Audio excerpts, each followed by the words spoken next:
Welcome, fellow recovering traditionalists, to episode 170, The Importance of Play. Welcome to Build Math Minds, the podcast, where fidelity to your students is greater than fidelity to your textbook. I'm your host, Christina Tonnevold, the recovering traditionalist and BuildMathMinds.com founder, where my mission is to change the way we teach elementary math to our kiddos. So, are you ready to start building math minds and not just creating calculators? Let's get started. Before we get into the episode, this week's positivity comes from the chat during our last math strategy session. Rosalba Serrano has been doing these live sessions since December to help all of us better understand the strategies kids use in math and how to help all kids develop them. I'm going to share two chats that popped up. This first one from Jennifer says, "Thank you so much for your time and your expertise. I was a student who hated math and have become a teacher who loves math because of the flexibility of different strategies and creativity." Jennifer made a great point here in that helping students develop these different strategies really does build that creativity and helps kids see that they can approach math in a way that actually makes sense to them. They don't just have to follow the rule and procedure that a teacher teaches them. And I loved this one from Sue because she reminded us all that no matter how long we've been teaching, whether it be 1 year or 20 plus years, we are always learning ways to help our students. Now that all the sessions are complete, I wanted to remind you that you can access the recordings and resources from those strategy sessions inside the Build Math Minds PD site. Membership is just $39 a month and you can cancel at any time. Go to buildmathminds.com/BMM to become a member and access the recordings along with hundreds of other PD videos and resources, all designed to help you build the math minds of your elementary students. So let's get into our episode. As we near the end of the school year here in the United States, I want to take this episode to remind you about the importance of play. This might be to remind you that it's okay to let the kids play these last few days of school. It might be that you need a reminder that over the summer, it's okay to encourage kids to play with math instead of doing a packet of worksheets. Or maybe you need the reminder that you, yes, you, need to play this summer as well. In the book, From Play to Practice, Connecting Teachers' Play to Children's Learning by Marcia Nell and Walter Drew with Deborah Bush, they describe true play as having no preset goal.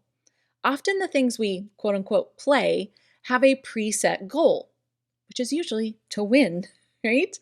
As a person who grew up playing sports and card games and board games and have since passed that along to my own children, it made me pause and think about how often my kids and I actually play with no preset goal in mind.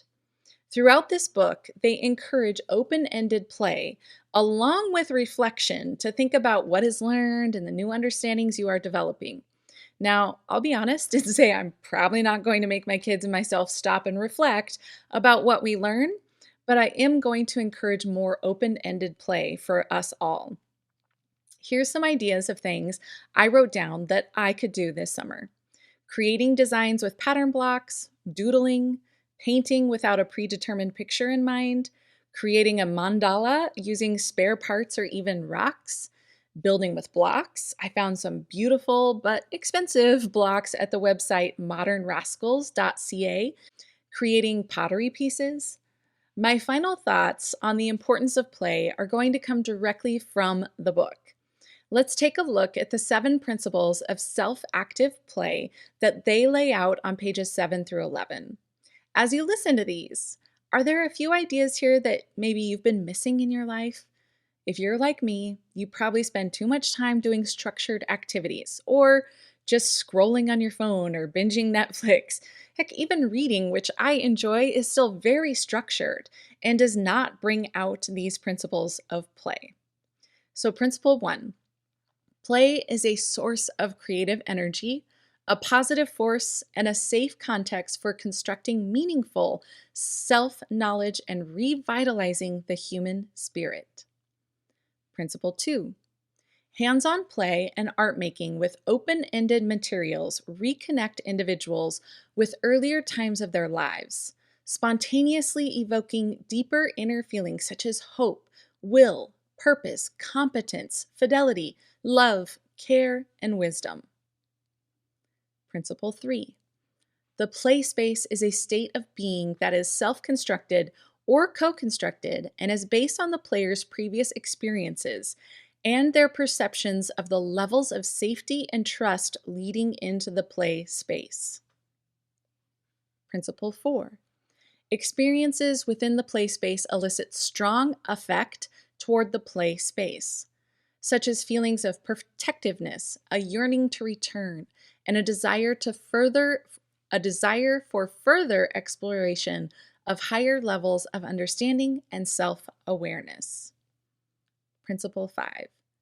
The creative energy released within the play space is accelerated as players assume new pretend roles and thrill in discovering who will I be next and what will I do next. Principle 6. Play is a source of energy for kindling strong positive feelings and connections with other people and between players. These feelings are pervasive, not just isolated to the play space. The players continue to have these feelings after they finish playing and move into the daily activities of their lives. Principle 7. Play's intrinsic qualities allow players to experience spontaneity of the spirit, think deeply, feel intensely, and build a trust in an intuitive self. Now, do you feel like you are missing some of those things? If so, it's time to play more. So, as you think about your plans this summer, does it involve some play? The key to self-active play is that it should be hands-on and open-ended so that your body and mind can be engaged. As you make plans for yourself, see if there are local opportunities for your students to get involved in self-active play this summer and send home a list of those opportunities. Until next week, my fellow recovering traditionalists, keep building math minds.